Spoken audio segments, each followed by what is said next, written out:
Hi everyone, good evening to all of you. मेरा नाम है मोनिका रतन और मैं रू एकेडमी यूट्यूब चैनल पर आपका वेलकम करती हूँ। तो आ गई हूँ मैं आज फिर से लेकर यूपीएलटी ग्रेड के पीवाईक्यू। जो आज की क्लास है वो है क्लास 3 और इसमें हम करने वाले हैं नेचुरल साइंस के पीवाईक्यू, जो बहुत ज़्यादा मोस्ट इम्पोर्टेंट होने वाले हैं आपके लिए। एंड जो टॉपिक रहेगा हमारा रहेगा बैक्टीरिया, और बैक्टीरिया का पार्ट 2 है। एक बैक्टीरिया से क्वेश्चंस पीवाईक्यू क्वेश्चंस मैंने करा दिए हैं। अगर आपने नहीं देखे तो वीडियो को जाकर देख लीजिएगा, आपको मिल जाएगी। ठीक है, तो बिना टाइम वेस्ट किए अब हम चलते हैं आपके फर्स्ट क्वेश्चन की तरफ। तो हमारा फर्स्ट क्वेश्चन है ये, पढ़ लेंगे इसको। स्ट्रेप्टोमाइसिन उत्पादित होता है। ऑप्शन ए है आपका स्ट्रेप्टोमाइसिस वेनिजुला। ऑप्शन बी है आपका स्ट्रेप्टोमाइसिस ग्रीसियस। ऑप्शन सी है आपका स्ट्रेप्टोमाइसिस कोलेसियस। ठीक है, इसमें जो ऑप्शंस हैं आपके तीन ही हैं। आपको तीनों ऑप्शंस में से बताना है कि कौन ऑप्शन में से बताना है कि कौन सा आंसर इसमें सही है। ठीक है, इंग्लिश में भी एक बार इसको पढ़ लेंगे। स्ट्रेप्टोमाइसिन इज प्रोड्यूस्ड बाय, किसके द्वारा ये प्रोड्यूस की जाती है। ऑप्शन ए है आपका स्ट्रेप्टोमाइसिस वेनिजुलाई। ऑप्शन बी है आपका स्ट्रेप्टोमाइसिस ग्रीसियस। ऑप्शन सी है आपका स्ट्रेप्टोमाइसिस स्कोलेर। ठीक है, स्कोलियस। तो इसका जो सही ऑप्शन है, उससे पहले हम ये जानेंगे कि स्ट्रेप्टोमाइसिन है क्या। ठीक है, तो चलिए पहले ना इसका आंसर है ना मैं वो बता देती हूँ। इसका सही आंसर है ऑप्शन नंबर बी, स्ट्रेप्टोमाइसिस ग्रीसियस। ये जो स्ट्रेप्टोमाइसिन है ना, एक एंटीबायोटिक दवा है जो बैक्टीरिया को मारने में हेल्प करती है। और इसे ना स्ट्रेप्टोमाइसिस ग्रीसियस नामक बैक्टीरिया से, यानी ये जो है ना, इसी बैक्टीरिया से इसको बनाया गया था। और ये है ना इसका यूज हम दूसरी बीमारियों के लिए करते हैं, जैसे टीबी हो गया या फिर बैक्टीरियल इन्फेक्शंस को रोकने के लिए इसका यूज किया जाता है स्ट्रेप्टोमाइसिस ग्रीसियस का। और ये ना स्ट्रेप्टोमाइसिन को पहली बार यदि 1940 में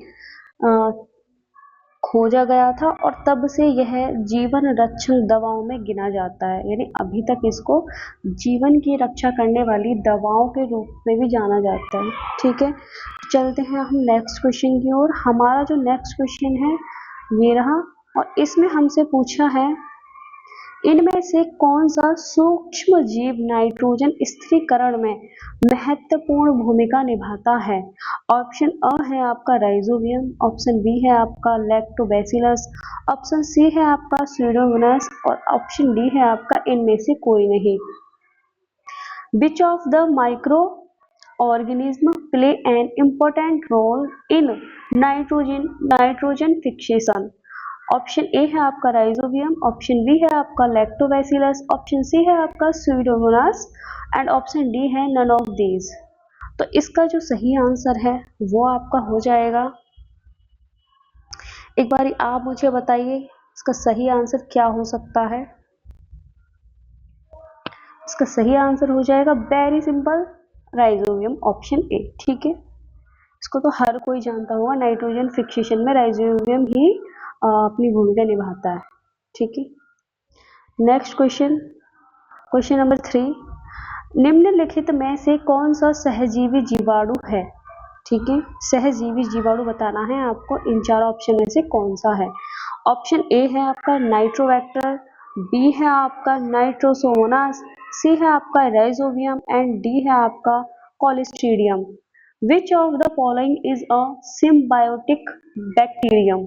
option A nitrobacter, option B nitrosomonas, option C rhizobium या ऑप्शन डी है आपका कोलिस्ट्रीडियम। तो इसमें से आपका जो सही आंसर है वो कौन सा होगा। देखो ये वाला भी बहुत ज़्यादा इजी है। सिम्बायोटिक बैक्टीरियम इस कह लीजिए या नाइट्रोजन फिक्सेशन वाला बैक्टीरिया कह लीजिए, तो ये तो इसका आंसर है आपका ऑप्शन सी। ठीक है, वो एक ही है। चलते हैं नेक्स्ट क्वेश्चन की ओर। क्वेश्चन नंबर 4 है। 4 में आपसे पूछा है नाभिकीय झिल्ली और माइटोकॉन्ड्रियल रहित कोशिका का उदाहरण कौन सा है? ठीक है, ऑप्शन ए है आपका बैक्टीरियल कोशिका, ऑप्शन बी है प्रोटोजोआ कोशिका, सी है स्पंज कोशिका एंड डी है आपका शुक्राणु कोशिका। इंग्लिश में पढ़ लेंगे। An example of cell devoid of nuclear membrane and mitochondria is. Option A है आपका बैक्टीरियल सेल, बी है आपका प्रोटोजोअन सेल, सी है आपका स्पंज सेल एंड डी है आपका स्पर्म सेल। तो इसका जो आंसर है वो आपको बताना है, बताइए। तो इसका जो सही आंसर है वो हो जाएगा आपका बैक्टीरियल सेल, ऑप्शन ए। ठीक है, अब बैक्टीरियल सेल जो होती है इसके बारे में आप मुझको कमेंट करके कुछ चीजें बताइए कि आपको इस चीज बैक्टीरियल सेल के बारे में क्या क्या पता है।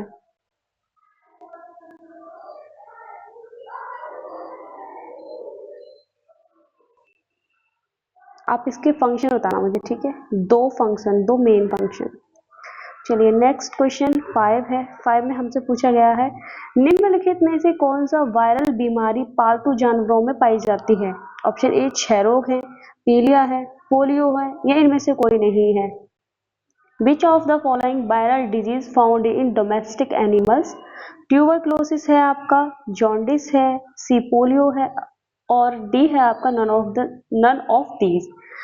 इसको ना जिसने साइंस पढ़ रखी है 8th 9th क्लास का बच्चा भी आराम से बता देगा कि इसमें आंसर कौन सा होने वाला है। ठीक है, तो देखियो आपका जो ट्यूबरक्लोसिस होता है ये हमारा उससे नहीं होता, जानवरों से नहीं होता, ना जॉन्डिस होता, ना पोलियो होता है। ठीक है, तो इनमें जो आपका सही आंसर हो जाएगा वो हो जाएगा option number D, none of these, यानी इनमें से कोई भी नहीं। ठीक है,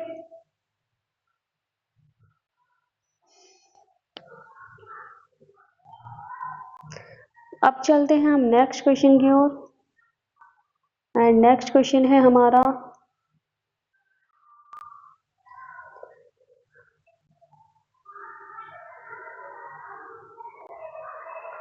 सहजीवी नाइट्रोजन स्थिरीकरण में संलिप्त नोड जीन पाए जाते हैं। ऑप्शन ए है आपका राइजोबियम, ऑप्शन बी है आपका दलहनी पौधे, ऑप्शन सी है आपका अडेम्सिया एंड ऑप्शन डी है आपका ए और बी दोनों, यानी ऑप्शन ए और बी दोनों। इंग्लिश में पढ़ेंगे nod genes involved in symbiotic nitrogen symbiotic nitrogen fixation are found in rhizobium। Option B है आपका लेग्यूमिनस प्लांट्स, सी है आपका एडेम्सिया एंड डी है आपका बोथ ए एंड बी। तो इसका जो सही आंसर है वो हो जाएगा आपका ऑप्शन नंबर डी। ठीक है, both A and B, rhizobium और दलहनी पौधे। ठीक है, नेक्स्ट क्वेश्चन, क्वेश्चन नंबर 7 है आपका डिप्लोकोकस न्यूमोनिया पर ग्रिफिथ के प्रयोग ने दिखाया, क्या दिखाया? ट्रांसडक्शन दिखाया था, ट्रांसफॉर्मेशन दिखाया था, प्रतिकृति दिखाई थी या संयुग्मन दिखाया था। Griffiths experiments on diplococcus pneumonia showed, option A है आपका ट्रांसडक्शन, ऑप्शन बी है आपका ट्रांसफॉर्मेशन, ऑप्शन सी है आपका रेप्लिकेशन, ऑप्शन डी है आपका कॉन्जुगेट। तो भाई ग्रिफिथ ने प्रयोग में क्या दिखाया था, बताइए। इसका जो आंसर है, आंसर आपका हो जाएगा सही ऑप्शन बी। ठीक है, ट्रांसफॉर्मेशन। नेक्स्ट क्वेश्चन, क्वेश्चन है आपका क्वेश्चन नंबर 8 जीवाणु में पीली उपयोगी होता है, पीली उपयोगी होता है। ऑप्शन ए है आपका अलैंगिक प्रजनन, ऑप्शन बी है आपका संचलन, ऑप्शन सी है आपका कॉन्जुगल संपर्क, ऑप्शन डी है आपका स्थानांतरण ट्रांसडक्शन। इंग्लिश में पढ़ लेंगे pili in bacteria are helpful in asexual reproduction, B है आपका लोकोमोशन, सी है आपका कॉन्जुगल कॉन्टैक्ट, डी है आपका ट्रांसडक्शन। तो इसका जो सही आंसर हो जाएगा, देखिए मैं आपको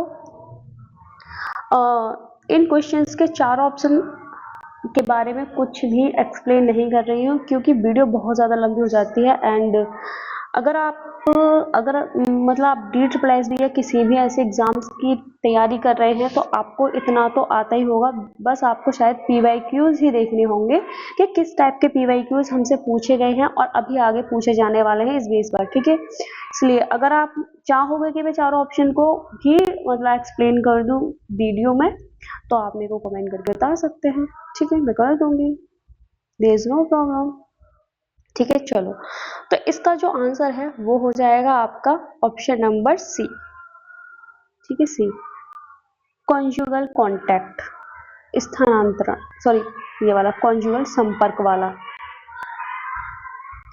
चलिए नेक्स्ट क्वेश्चन है हमारा 9 में हमसे पूछा गया है, एक प्रोफेज जो होस्ट कोशिका में उपस्थित हो परंतु उसकी प्रतिकृति को बाधित ना करे क्या कहलाता है। एक बारी आप फिर से इस क्वेश्चन को पढ़ लेंगे। एक प्रोफेज जो होस्ट कोशिका में उपस्थित हो, ठीक है, परंतु उसकी प्रतिकृति को बाधित ना करे क्या कहलाता है। ऑप्शन देखिए, ऑप्शन है आपका पहला लाइसोजेनिक, ऑप्शन बी है आपका लाइटिक, ऑप्शन सी है आपका मार्जिनल, ऑप्शन डी है आपका फेज।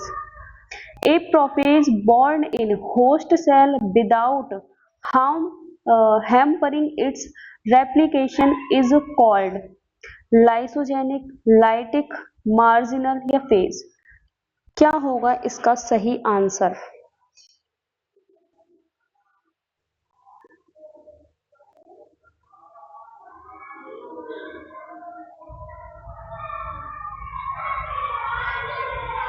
इसका जो आंसर है वो हो जाएगा सही ऑप्शन ए, लाइसोजेनिक, ठीक है, ऑप्शन नंबर ए, लाइसोजेनिक।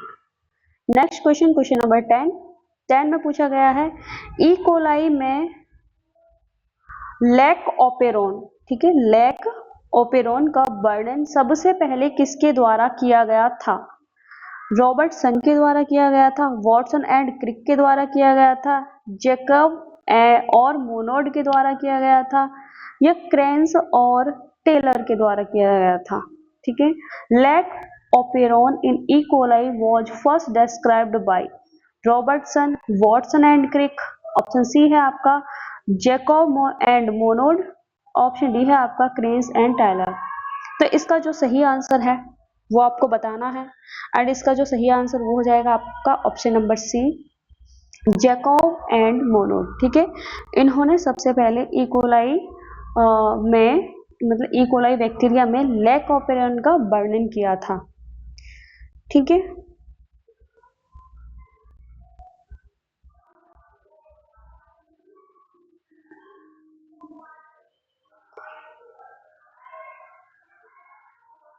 चलते हैं नेक्स्ट क्वेश्चन की ओर, क्वेश्चन नंबर 11 में हमसे पूछा गया कोमा आकार वाले जीवाणु को निम्न में वर्गीकृत किया जाता है। कोकस, ऑप्शन बी है आपका बैसिलस, ऑप्शन सी है विब्रियो, ऑप्शन डी है आपका स्पाइरिलम, ठीक है। Bacteria which have comma shape are classified under coccus, bacillus, vibrio, option D है आपका स्पाइरिलम। तो इसका जो सही आंसर हो जाएगा आपका ऑप्शन नंबर सी, विब्रियो, ठीक है, ऑप्शन नंबर ये वाला सी। नेक्स्ट क्वेश्चन नंबर 12 है। 12 में हमसे पूछा है एक कोशिका भित्ति सामग्री जो बैक्टीरिया और साइनोबैक्टीरिया दोनों में उपस्थित है। ऑप्शन नंबर ए है सेल्यूलोज, ऑप्शन नंबर बी है काइटिन, ऑप्शन नंबर काइटिन है ये, ठीक है, ऑप्शन नंबर सी है मरमेरिक एसिड, म्यूमेरिक एसिड, ऑप्शन डी है आपका पैक्टिकम, ठीक है। तो इंग्लिश में पढ़ लेंगे a cell wall material common in bacteria and cyanobacteria is, option number A है सेल्यूलोज, ऑप्शन नंबर बी है काइटिन, ऑप्शन नंबर सी है आपका muramic acid and option D है आपका पैक्टिक एसिड। तो इसमें से 12 का सही आंसर हो जाएगा आपका ऑप्शन नंबर सी, ठीक है, ये वाला म्यूमेरिक एसिड। चलते हैं नेक्स्ट क्वेश्चन पे।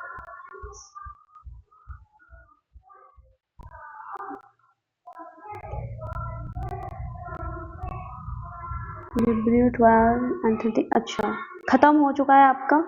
ठीक है, इसमें बस आपके 12 क्वेश्चन सीधे हैं। मैंने सोचा शायद इसमें ये दूसरी वाली पीडीएफ लग गई है, इसमें 12 क्वेश्चन सीधे।